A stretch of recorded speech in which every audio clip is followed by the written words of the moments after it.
આ છે ધારી તાલુકાનું ગોવિંદપુર ગામ। આ ગામની વસ્તી મુખ્યત્વે ખેડૂતોની છે, જે ખેતીકામ અને પશુપાલન કરીને પોતાનું ગુજરાન ચલાવે છે। ત્યારે ગોવિંદપુરના સુખપુર રોડ પર આવેલા ઘણા ખેડૂતો દ્વારા સારા વળતરની આશાએ તુવેરનું વાવેતર કરવામાં આવ્યું હતું। ખેડૂતો દ્વારા જે બિયારણ ખરીદવામાં આવ્યું હતું તે નિધિ કંપનીનું 711 નંબરનું બિયારણ હતું, પરંતુ આ બિયારણ વાવ્યા બાદ તુવેરનો કોઈ પણ પ્રકારનો ફાલ છોડવામાં આવ્યો ન હતો। જ્યારે આ ખેડૂતો પણ આશ્ચર્યચકિત થયા હતા। મોંઘા ભાવનું બિયારણ, મજૂરી, ખાતર તેમજ ખેતરની સાર સંભાળ રાખવામાં દિવસ રાત એક કરીને મહેનત કરી અને જ્યારે તુવેરના પાક લેવાની મોસમ આવી ત્યારે અહીં તો ચિત્ર કંઈક જુદું જ જોવા મળ્યું। માત્ર ને માત્ર છોડવાની ઊંચાઈ વધતી ગઈ, પરંતુ ફાલના નામે કંઈ પણ આવ્યું નહીં। આ જોઈને ખેડૂતો ચિંતિત થયા છે। ગોવિંદપુરના તમામ ખેડૂતો દ્વારા જ્યાંથી બિયારણ ખરીદવામાં આવ્યું હતું તે કંપનીના મેનેજરને બોલાવીને આ બાબતની ફરિયાદ કરી હતી।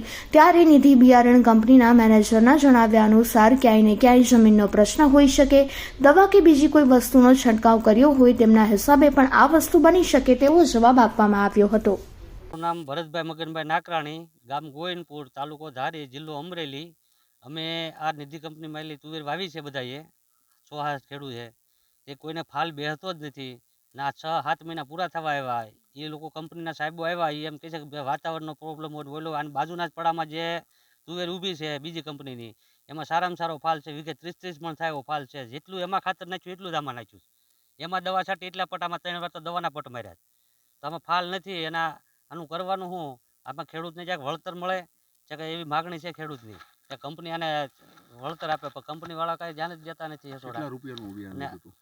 આમાં બિયારણ લીધું હતું 3000નું બિયારણ થયું હતું, 350નું કિલો પેકિંગ આવ્યું 1 કિલોનું, અને એવા વીઘે 1 કિલો જોઈએ, 8 વીઘામાં 8 પેકિંગ એ આવ્યા। વાહ ડીએપી ખાતર 7-8-10 હજારની દવા છાંટી, નીંદવાના પૈસા મજૂરીના, હવે તો દવા છાંટવાના પૈસા ના, અટાણા ઢોર સારી એવી દિશા બેઠી છે, તો ખેડૂતો કરે તો જાય ક્યાં? એટલે ખેડૂતનો એક જ પ્રશ્ન છે કે કંપની આનું વળતર ચૂકવે। અમારી માંગ એ જ છે બધા ખેડૂતોની। નિધિ કંપનીવાળા કે એમ કહે છે કે આ તમારે કે વાતાવરણને ગરીને હિસાબે, તો આ બાજુના જ પડામાં તુવેરું બજીએ ઊભી છે, એ બધાને ફાલ હારામારો છે।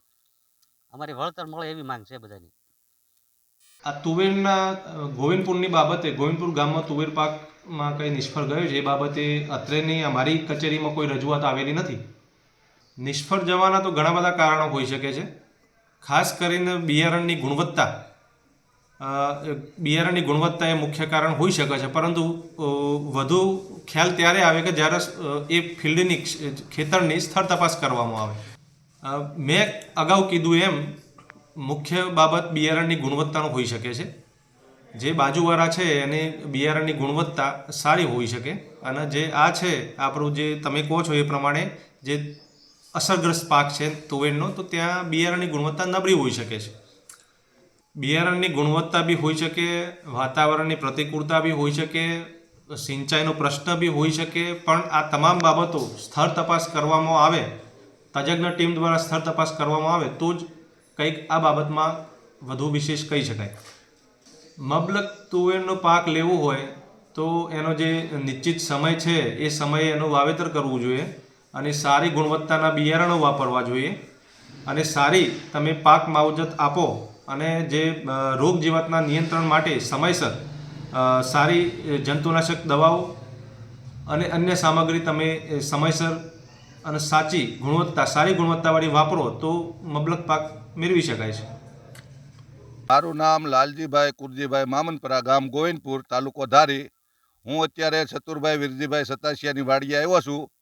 ત્યાં એણે તુવેર વાવી છે, 6-7 મહિના થઈ ગયા છે, અને તુવેરની અંદર ફૂલડા છે ક્યાંક કોક જગ્યાએ, પણ સિંગું બેહતી નથી। આમાં ફોલ્ટ મને તો એવું લાગે છે કે બિયારણમાં જ છે। સેમ બાજુના જ ખેતરમાં તુવેર વાવેલી છે, અને પ્રોસેસ બેયની એક જ હરખી કરેલી છે, છતાં આમાં ફાલ નથી ને એમાં ફાલ સારામાં સારો છે। એટલે ફોલ્ટ તુવેરના બિયારણમાં જ છે। મેં પણ 6 વીઘાની વાવી છે તુવેર, મારે ફાલ સારો છે। અને વાતાવરણનો કોઈ ઇસ્યુ હોય તો એ પ્રશ્ન નથી, કારણ કે વાતાવરણનો તકલીફ હોય તો બધાને ફાલ ન આવે। બાજુના ખેતરમાં તુવેર થાય ને આમાં ન થાય એવું બને નહીં, વાતાવરણનો ફોલ્ટ હોય તો। ફોલ્ટ બિયારણનો જ છે, બીજું કાંઈ છે નહીં।